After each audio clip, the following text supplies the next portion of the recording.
Importance of macro economics. बेटा ये question 4 mark का आ सकता है और इन्होंने यहाँ पे करीबन 7 पॉइंट दिए हैं। पर मैं आपको एक आइडिया बताता हूँ। यहाँ पे मैंने आपके लिए एक 9 पॉइंट का इम्पोर्टेंस बनाया है, लेकिन सबसे इम्पोर्टेंट ये 9 पॉइंट 1 मिनट के अंदर मैं आपको लर्न करा दूंगा। एक स्टोरी है, नासिक में सुला वाइन्स इंडिया का नंबर 1 वाइन मेकर है। तो वहां पे हर साल फरवरी में जैसे म्यूजिक डांस का एक फंक्शन होता है फरवरी में, उस सुला फेस्ट पे मैंने 9 पॉइंट्स बनाया है और मैं आपको प्रॉमिस करता हूं 1 मिनट के अंदर आपके 9 के 9 पॉइंट्स लर्न हो जाएंगे। तो ये स्टोरी पहले में ये जो पॉइंट्स है 9 पॉइंट्स आपको एक्सप्लेन करूंगा विद एग्जांपल्स, उसके बाद मैं स्टोरी में आऊंगा और आपको 9 के 9 पॉइंट्स एक्सप्लेन करूंगा। मैं सेकेंड टाइम आपको प्रॉमिस कर रहा हूं कि आपका 1 मिनट के अंदर ये 9 पॉइंट्स पूरे तरीके से लर्न हो जाएगा। तो पहले हम क्या करते हैं, एक एक करके समझते हैं मैक्रो इकोनॉमिक्स के इंपॉर्टेंस। मैक्रो मतलब सब एग्रीगेट्स की बात करता है। तो नंबर 1 क्या है, identifies the functioning of an economy. मैं आपको लाइव एक इंडिया का केस लेता हूं और पाकिस्तान का केस लेता हूं। इंडिया का नेशनल इनकम कितना है, 200 लाख करोड़, ठीक है। सो इंडिया में अभी भी बेटा एग्रीकल्चर 100 रुपया यदि अपना देश का नेशनल इनकम है तो 13 रुपया एग्रीकल्चर देता है। अमेरिका और जापान में सिर्फ 2% देता है।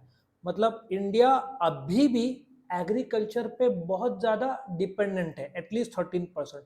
आजादी के टाइम तो ये आंकड़ा 50 to 60% था। तो बोलने का तात्पर्य यह है कि जो इकोनॉमी कैसे फंक्शन करता है। अच्छा, पाकिस्तान पिछले साल फ्लडिंग हुआ, 1/3 पाकिस्तान पानी में था। इस साल रिकॉर्ड तोड़ महंगाई है। तो जो उनका बजट है उसका आधा पैसा तो कर्जा और ब्याज में ही जा रहा है। तो कोई भी देश, जैसे अमेरिका 250 साल पहले आजाद हुआ, तो आज उनका फंक्शनिंग कैसा है, वो लोग सर्विस सेक्टर में टॉप में है वर्ल्ड में, लेकिन मैन्युफैक्चरिंग सेक्टर में पूरी ताकत चाइना ने लगाया है, ठीक है। और जो एग्रीकल्चर में इंडिया आगे, वर्ल्ड में बहुत ज्यादा जगह फ्रूट्स वेजिटेबल में नंबर 2 है, चाइना इतना बड़ा है ज्योग्राफिकल तो वो फर्स्ट है, अपन बनाना में नंबर 1 है, ऐसे बहुत सारे केसेस में हम लोग नंबर 1 है। तो इकोनॉमी कैसे फंक्शन करता है, एक और चीज है, इंडिया के पास जो सॉफ्टवेयर कंपनीज है, इन्फोसिस, विप्रो, तो अभी हम आर्टिफिशियल इंटेलिजेंस के थ्रू देखो कितने सारे चीजें हमारे टेक्नोलॉजी में हम आगे। बैंकिंग के वर्ल्ड में जितने सॉफ्टवेयर है, 60 to 80% बैंक्स वर्ल्ड के एक ही सॉफ्टवेयर यूज करते हैं, इन्फोसिस का फिनेकल। तो अपना इकोनॉमी आईटी सेक्टर इतना आगे, इसलिए तो अपना आर्टिफिशियल इंटेलिजेंस ये सब में इंडिया बहुत आगे आ रहा है, ठीक है। सो मैक्रो इकोनॉमिक टूल और टेक्निक से तुम देश कैसा स्ट्रक्चर वर्क करता है वो बता सकते हैं। दूसरा, मेजरमेंट ऑफ इकोनॉमिक डेवलपमेंट। पहले तो बेटा आपको समझना पड़ेगा इकोनॉमिक ग्रोथ। अपना नेशनल इनकम 200 लाख करोड़ है, पहले 100 लाख करोड़, फिर 150, 200 जैसे बढ़ रहा है। 7% से अपना नेशनल इनकम बढ़ रहा है। अभी आपका पॉकेट मनी 1,000 रुपए से मैं 10,000 कर दूं तो आपका लाइफस्टाइल चेंज हो जाएगा। तो ये लाइफस्टाइल जो चेंज होगा उसको इकोनॉमिक डेवलपमेंट बोलते हैं, और जो पॉकेट मनी जो बढ़ रहा है उसको इकोनॉमिक ग्रोथ बोलते हैं। तो देश का जो नेशनल इनकम है, जो वक्त के साथ साथ बढ़ा है, उसके वजह से देखो रोड, अभी वंदे एक्सप्रेस 20 आ गए, अभी तो 500 वंदे एक्सप्रेस का प्लान है, एयरपोर्ट्स बन रहे हैं, डैम्स, ब्रिजेस, सबका काम चालू है। सो इकोनॉमिक डेवलपमेंट भारत में पहले कितने 60,000 मेडिकल के स्टूडेंट्स थे सिर्फ 5-6 साल पहले, अभी 1 लाख सीट्स हो गए हैं। पहले 9 लाख डॉक्टर्स थे, आज 13 लाख डॉक्टर्स हो चुके हैं। वैसे तो चाइना में 40 लाख डॉक्टर्स है, बट इंडिया कैसे निरंतर प्रगति कर रहा है डॉक्टर्स के मामले में, वकील के मामले में, इंजीनियर्स, अपना टेक्नोलॉजी आगे आ रहा है, सर्विस सेक्टर, प्रोडक्शन। हम वर्ल्ड के फास्टेस्ट ग्रोइंग इकोनॉमी है, 7% सालाना ग्रोथ है, और पाकिस्तान 0.3% से सिर्फ ग्रो हो रहा है। सो इकोनॉमिक डेवलपमेंट में जो हमारा कैपिटल फॉर्मेशन हो रहा है वो एकदम, अभी गोवा में नया एयरपोर्ट खुला, ठीक है, साउथ गोवा में था, अभी नॉर्थ गोवा में खुला, नवी मुंबई में नया एयरपोर्ट 2024 तक तैयार हो जाएगा। जो समृद्धि एक्सप्रेस हाईवे है, जो नासिक शिरडी और आगे, सब फास्ट डेवलपमेंट, पैसा है इसलिए इकोनॉमिक डेवलपमेंट हो रहा है। पाकिस्तान में, पाकिस्तान तो उल्टा हो रहा है, पाकिस्तान अपने कराची, इस्लामाबाद के जो एयरपोर्ट है वो लोग भाड़े पे दे रहे हैं। गवर्नमेंट ने खुद चलाना चाहिए बट उनके पास पैसा ही नहीं है, तो कमाने के लिए वो लोग चलो उसको भाड़े पे दे दिया, ऐसे कर रहे हैं। तीसरा, हेल्पफुल इन कंपैरिजन। मैं आपको बहुत बढ़िया एक कंपैरिजन दूंगा, आपको मजा आ जाएगा। इंडिया का पहला नंबर कौन है नेशनल इनकम में? अमेरिका। दूसरा कौन है? चाइना। तीसरा कौन है? जापान। चौथा कौन है? जर्मनी। पांचवा इंडिया है। सो वर्ल्ड नंबर 5 है। अपना नेशनल इनकम 200 लाख करोड़ है, अमेरिका का 1500 लाख करोड़ है, अपने से 6-7 गुना अमेरिका बड़ा है। अच्छा, 6-7 टाइम्स, ठीक है। लेकिन इफ हम national income divided by population करते हैं, अपना जो 200 lakh crore divided by population करते हैं, करीबन 140 करोड़, तो करीबन कैलकुलेशन में 2.25 लाख रुपया एक आदमी कमाएगा। इफ अमेरिका का आप देखोगे तो वहां पे एक आदमी कमाता है, if same national income divided by population, तो 50 lakh. So India per capita income 2 lakh, America में 50 लाख। अच्छा, आप इंडिया में डॉक्टर बने तो आपका सैलरी 50,000 से 80,000 होगा एक महीने का, और अमेरिका में एक महीने का डॉक्टर का सैलरी 5 लाख रुपए, 10 टाइम्स है। सो आप कंपेयर कर सकते हो ये सारे parameters, one country to other. जैसे मैंने डॉक्टर का बताया, इंडिया में 13 लाख डॉक्टर्स, लेकिन चाइना में 40 लाख डॉक्टर्स हैं, ठीक है। तो नेशनल इनकम, इकोनॉमिक ग्रोथ, अभी इकोनॉमिक ग्रोथ ले लो, इंडिया 7% पे है, पाकिस्तान 0.3 पे, कंपैरिजन हुआ ना। Next, practical relevance. The theory of income and employment and monetary economics का प्रैक्टिकल रिलेवेंस है। जो अपने देश का प्लान्स बनता है, पॉलिसीज बनते हैं, सब इस पे ही है। अभी कैसे हो रहा है कि जब कोविड था, डिमांड कम था क्योंकि सब कामकाज बंद था, फैक्ट्रीज बहुत सारे बंद थे, तभी इंटरेस्ट रेट, होम लोन का एग्जांपल ले लो, 6.8 पे आ गया था, 6.6, 6.7, 6.8 में दे रहे थे। अभी कोविड खत्म हो गया।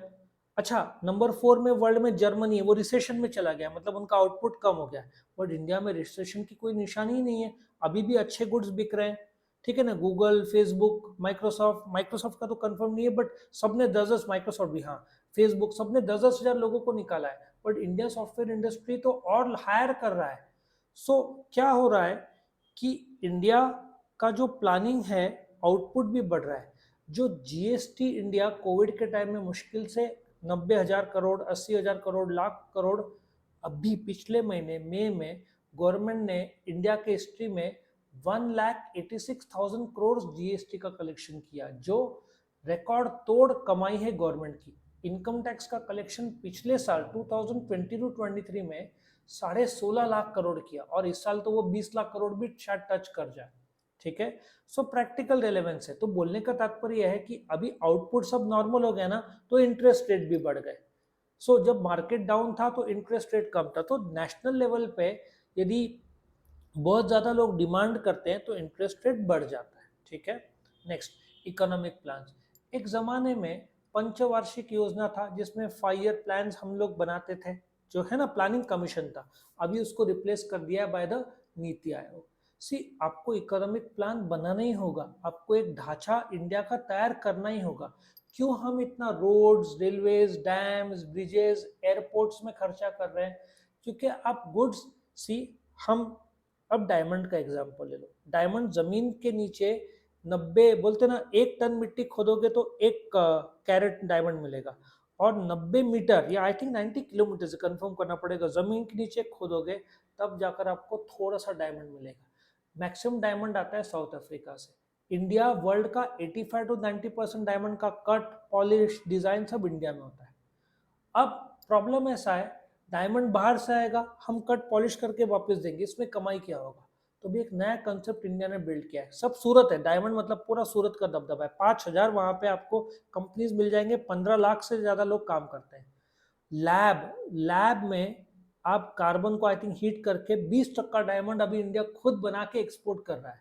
सो इकोनॉमिक प्लान्स में डायमंड ये सब बहुत जरूरी हो गया है। लेकिन आप एक्सपोर्ट करेंगे तो आपको रोड लगेगा, रेल लगेगा, शिप्स लगेंगे, तो इस हिसाब से इकोनॉमिक प्लान्स जो है ना, ये आपको बनाना पड़ेगा कि आप कैसे पहुंचाओगे। अभी देखो, क्रूज शिप्स भी आ गए हैं, बड़े बड़े अपने क्रूज लाइनर्स भी शुरू हो गए, गवर्नमेंट को टैक्स मिलता है भाई, 18% जीएसटी।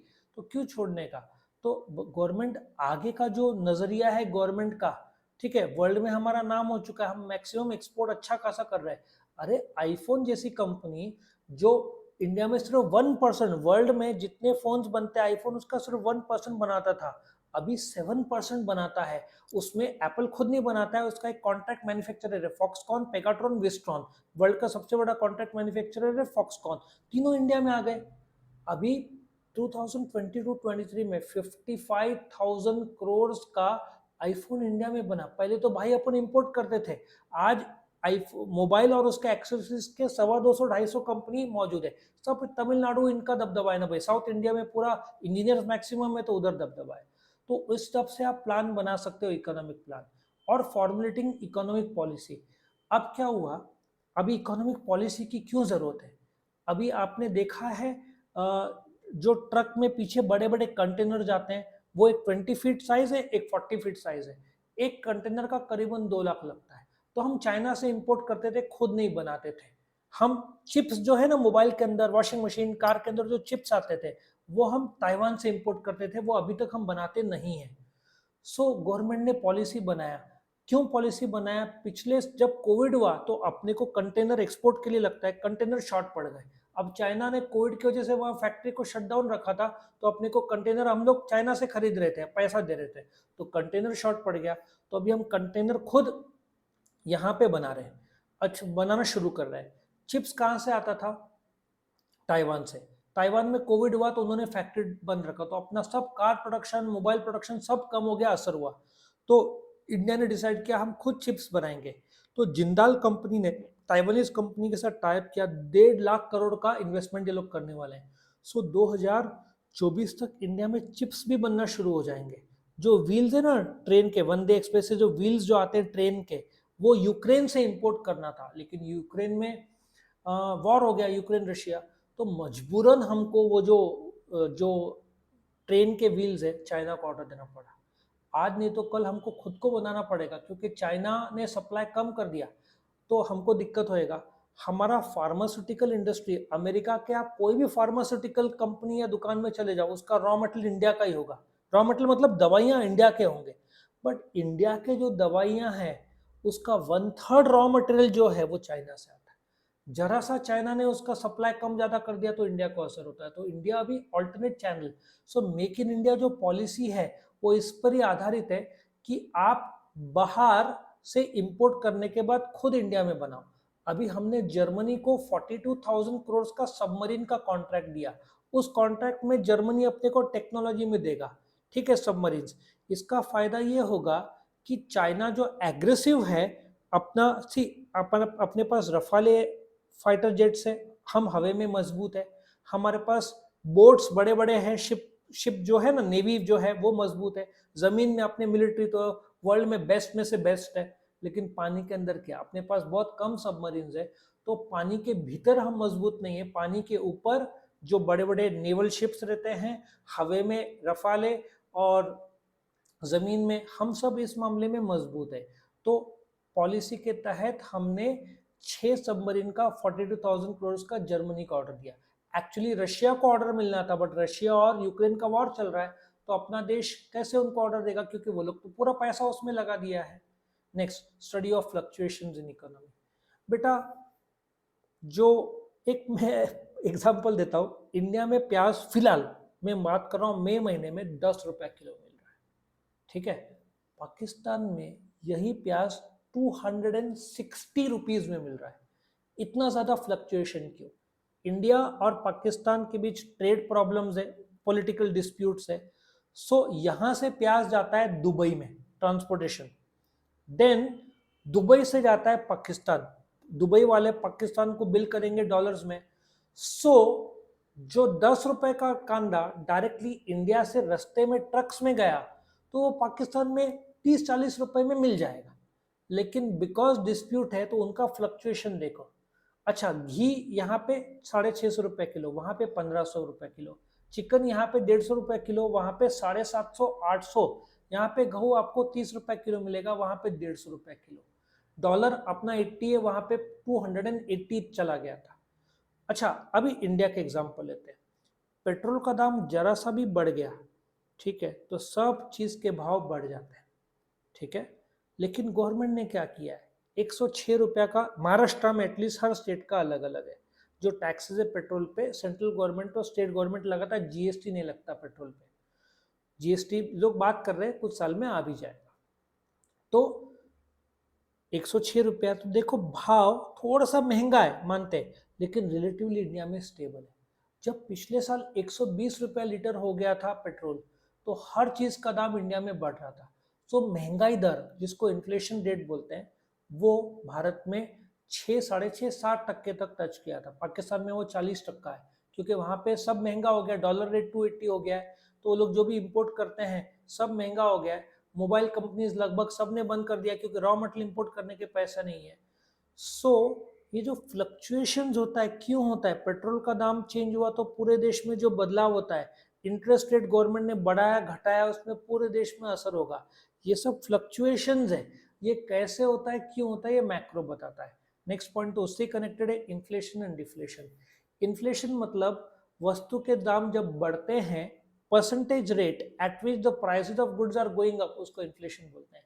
डिफ्लेशन मतलब percentage rate at which the prices are going down. Bharat में तो डिफ्लेशन होता नहीं है, दाम कम, बहुत कम होते, महंगाई रहता है, वस्तु के दाम बढ़ते ही हैं। तो इन्फ्लेशन महंगाई दो कारण से होता है। एक तो मेरा कॉस्ट ऑफ मैन्युफैक्चरिंग, अभी मैं आपको दूध का एग्जांपल लेता हूँ। India number 1 producer of milk in the world है। करीबन 58 लाख लीटर एक दिन में दूध इंडिया में निकलता है। लेकिन गर्मी के टाइम में गाय भैंसे दूध कम देंगे, चारा उनको लगता है, चारा महंगा हो जाता है क्योंकि बारिश नहीं रहती। सो अमूल, जो कि इंडिया का नंबर 1 मिल्क प्रोड्यूसर है, ठीक है, तो उसको चारा का फार्मर्स को ज्यादा देना पड़ेगा, तो उसने 2 रुपया लेट बढ़ा दिया, तो पनीर दही सब में असर होता है। सो इन्फ्लेशन में वस्तु के जब रेट बढ़ते हैं तो कॉस्ट बढ़ गया, कॉस्ट पुश। अमूल को दाम इसलिए बढ़ाना पड़ा कि उनका कॉस्ट बढ़ गया। अच्छा, आईफोन के फोन इतने महंगे क्यों? उनका डिमांड बहुत ज्यादा है, डिमांड खींच रहा है, डिमांड पुल बोलते हैं और कॉस्ट पुश बोलते हैं। तो इन्फ्लेशन जब बहुत महंगा है, ठीक है, इंटरेस्ट रेट बहुत ज्यादा है, तो गवर्नमेंट टैक्स, और बोलते हैं ना, टैक्स बढ़ा देता है। टैक्स बढ़ा दिया तो लोगों का बाइंग पावर कम हो जाता है, तो डिमांड कम हो जाता है, तो प्राइस गिरते हैं। तो ये जो इन्फ्लेशन और डिफ्लेशन समझना, भारत में होलसेल प्राइस इंडेक्स और रिटेल प्राइस इंडेक्स ऐसे दो पैरामीटर्स है जिससे मेजर होता है इन्फ्लेशन, ठीक है। सीपीआई, कंज्यूमर प्राइस इंडेक्स, ठीक है। तो ये इन्फ्लेशन क्या है, कारण क्या है, उसको नतीजा क्या है, कैसे कंट्रोल किया, ये पूरा मैक्रो में आता है। और आखिरी पॉइंट, बिजनेस साइकिल। अभी बिजनेस साइकिल में आपको एक एग्जांपल देता हूँ। आपका मूड दिन भर बदलता है, सवेरे उठा यार उठना पड़ रहा है, ठीक, आज पार्टी है, मूड अच्छा हो गया। सो आपका मूड दुखी, खुश, शांत, ऐसे अलग अलग। तो बिजनेस देखो, सबसे लोएस्ट डिप्रेशन, फिर रिसेशन, ठीक है, सबसे टॉप में ग्रोथ, बूम, ये सब बोलते हैं। तो ये जो बिजनेस है, वेव मूवमेंट है ना, समुद्र के लहरें, ऐसे बिजनेस, जैसे जर्मनी रिसेशन में है, डाउन चल रहा है उसका, डिप्रेशन में नहीं है, मार्केट डाउन है उसका, इंडिया ग्रोथ में है। एक वक्त आएगा जब ग्रोथ से एकदम जोरदार बिकेगा, उसको बूम बोलते हैं, बहुत एक्सपांशन जोरदार। तो ये जो बिजनेस साइकिल है उसको ट्रेड साइकिल भी बोलते हैं। तो ये हर 3-3, 4-4 साल में कभी मार्केट डाउन, फिर 3-4 साल ऊपर रहेगा। ये प्रकृति जैसे बदलता है, वैसे बिजनेस भी बदलता है। तो बिजनेस साइकिल क्या है, उसके कारण क्या है, नतीजे क्या है, और उसको थोड़ा बहुत जो गवर्नमेंट कंट्रोल कर सकता है, ये इम्पोर्टेंस है, ये बताता है मैक्रो इकोनॉमिक्स का भाग, जो बिजनेस साइकिल है। तो जैसे मैंने आपको प्रॉमिस किया था, ये 9 के 9 पॉइंट्स में आपको 1 मिनट के अंदर लर्न करवा दूंगा, वो मेरा प्रॉमिस में रख रहा हूँ। तो मैं आपको एक एग्जांपल देता हूँ। नासिक में जो मैंने बताया था, सूला पहले प्राइवेट लिमिटेड था, अभी उसके शेयर्स बाजार में आ गया, तो वो पब्लिक लिमिटेड कंपनी हो गया। Number 1 wine producer in India, 70 lakh bottle साल का वो वाइन बनाता है। तो फेब्रवरी में अराउंड फर्स्ट वीक में उनका एक फेस्ट होता है, ठीक है। वो फेस्ट बहुत बड़ा फंक्शन है। तो आप ऐसा सोचो कि सूला ने एक म्यूजिकल फंक्शन रखा है फेब्रवरी में, ठीक है। उसके टिकट रेट्स करीबन एक दिन का 2-2,500 और 2 दिन का करीबन 4,000 रहता है। आप जाते हो, 10,000 लोग आते हैं नासिक में, आपको एक रूम नहीं मिलना है, पूरा फुल हो जाता है नासिक। वर्ल्ड में से लोग आते हैं, बॉम्बे में से तो मैक्सिमम लोग आते हैं। तो सुलह का फंक्शन चल रहा है, पॉइंट नंबर 1 समझा आपको, सुलह का फंक्शन। फिर आप जाते हो उस फेस्ट में, आप जाके टिकट का मेजरमेंट, अब सुलह का फंक्शन है तो आपको identifies the functioning of an economy connect होना चाहिए। आप जब सुलह फेस्ट में जाते हो तो टिकट लेना पड़ता है, तो आप टिकट का मेजरमेंट बोल रहे हो। टिकट का मेजरमेंट क्या बोलता है, 1 दिन का 2,500, 2 दिन का 4,000। तो आप पिछले साल के साथ कंपैरिजन करते हो। तीसरा पॉइंट कंपैरिजन, कि पिछले साल तो 1,500 था और 3,500 था, रेट बढ़ गया ना। सो पहला पॉइंट क्या है बेटा, सुलह का फेस्ट का फंक्शन गए, आप जैसे अंदर गए, आपने अंदर मतलब सुलह फेस्ट के बाहर काउंटर है, फिर अंदर जाओगे, जो काउंटर में टिकट का मेजरमेंट पूछा, उसने 2,500 1 दिन का और 2 दिन का 4,000 बोला। फिर आपने कंपेयर किया, पिछले साल का कम था, इस साल बढ़ गया, डिमांड बढ़ गया तो रेट भी बढ़ता है। फिर आप बोलते हो ओके, आपने पास ले लिया 2 दिन का, तो आज फर्स्ट डे आप जाते हो सुलह फेस्ट के अंदर, जहां पे अभी एक वहां पे जगह है जहां पे होता है जैसे म्यूजिक डांस, लोग वाइन पी रहे हैं, एंजॉय कर रहे हैं, ऐसा। तो आप जैसे अंदर जाते हो, फर्स्ट जैसे एंट्री करोगे, फर्स्ट राइट में एक जगह है जहाँ पे ये फेस्ट होता है, लोग डांस कर रहे हैं, परफॉर्मेंस परफॉर्म कर रहे हैं, ठीक है ना। बहुत डिवाइन करके एक अपना टाइम आएगा, कुछ साल पहले, आई थिंक कोविड से पहले था, बहुत बढ़िया था। सो प्रैक्टिकल रेलेवेंस है वहाँ पे, प्रैक्टिकली डांस हो रहा है, म्यूजिक हो रहा है, परफॉर्मेंस। लेकिन आप सोचते हो, आप प्लान बनाते हो कि वहाँ तो परफॉर्म हो रहा है, एक वाइन का ग्लास पीकर अंदर जाए तो मज़ा ही आ जाए डांस करने, तो आप प्लान बनाते हो। लेकिन जब आप जा रहे हो वाइन पीने, तो आप एक पॉलिसी बनाते हो कि भाई एक ग्लास से ज़्यादा नहीं, चढ़ना शुरू हो जाए तो आप वहाँ पे गोल गोल झूमोगे, क्योंकि पैसा भी बहुत महंगा, इतना सा वाइन, एक एक ग्लास जो आता है ना वाइन का ग्लास, उसमें इतना सा वाइन 500 रुपए का आएगा भाई, सस्ता नहीं है वाइन, बहुत महंगा है, ठीक है ना। तो और वहाँ पे देशी दारू मिलना नहीं है, वहाँ पे आपको वाइन मिलना है। तो पॉइंट नंबर 1 क्या था, चलो सुलह फंक्शन में आप गए, टिकट का बाहर मेजरमेंट किया, फिर आपने पिछले साल के साथ कंपेयर किया, आप अंदर गए, राइट हैंड साइड में डांस चालू है, प्रैक्टिकली म्यूजिक डांस सब चालू है। तो आप उस डांस में जाने से पहले प्लान बनाते हो, एक ग्लास वाइन पिएंगे, आप जा रहे हो वाइन का ग्लास लेने, आप रास्ते में एक पॉलिसी बनाते हो भाई एक ग्लास से ज्यादा नहीं पीने का। लेकिन आपने एक ग्लास पिया, अभी तक चढ़ी नहीं, आप और 2 3 4 ग्लास पी जाते हो, अभी आप झूमने लगते हो, क्या झूमने लगते हो, फ्लक्चुएशन आप होने लगता है। और आपने इतना वाइन पर स्पेंड कर दिया, इन्फ्लेशन, इतना महंगा आपने पैसा खर्च कर दिया कि वापस आपको घर साइकिल में जाना पड़ा, पूरा पैसा आपका खत्म हो गया। चलो पॉइंट नंबर 1, सुलह का फंक्शन चालू है, बाहर टिकट का मेजरमेंट है, पिछले साल का आप कंपैरिजन करते हो, अंदर जाते हो, राइट हैंड साइड में प्रैक्टिकल म्यूजिक और डांस चालू है, आप प्लान बनाते हो एक ही ग्लास आप पियोगे, फिर आप जाते हो रास्ते में पॉलिसी बना, आप प्लान बनाते हो वाइन पियोगे, पॉलिसी बनाते हो एक ही ग्लास पियोगे, और आप जाते हो, आप बहुत ज़्यादा पी लेते हो, फ्लक्चुएशन होना शुरू हो जाता है, आपका इन्फ्लेशन बहुत महंगा आप खर्चा कर देते हो, और लास्ट में आपको वापस साइकिल में जाना रहता है। तो उम्मीद है आपको ये स्टोरी पसंद आया, आपको एक्सप्लेनेशन सब जम गया। वीडियो पसंद आया तो लाइक करना, फ्रेंड्स के साथ शेयर जरूर करना ताकि उनको भी समझ में आए और ये स्टोरी के थ्रू इंस्टेंटली लर्न हो जाए। चैनल को सब्सक्राइब करना ताकि आपको रेगुलर अपडेट्स मिल सके, और आपको कोई वीडियो चाहिए या कोई कमेंट करना है तो कमेंट सेक्शन में डाल देना, हम हर एक कमेंट का जवाब देते हैं। और आप इस वीडियो के डिस्क्रिप्शन में गए तो आपको इकोनॉमिक्स का chapter by chapter, question by question आपको सारे वीडियोस मिल जाएंगे, दूसरे सब्जेक्ट के भी वीडियोस मिल जाएंगे। Thank you for watching, all the best बेटा।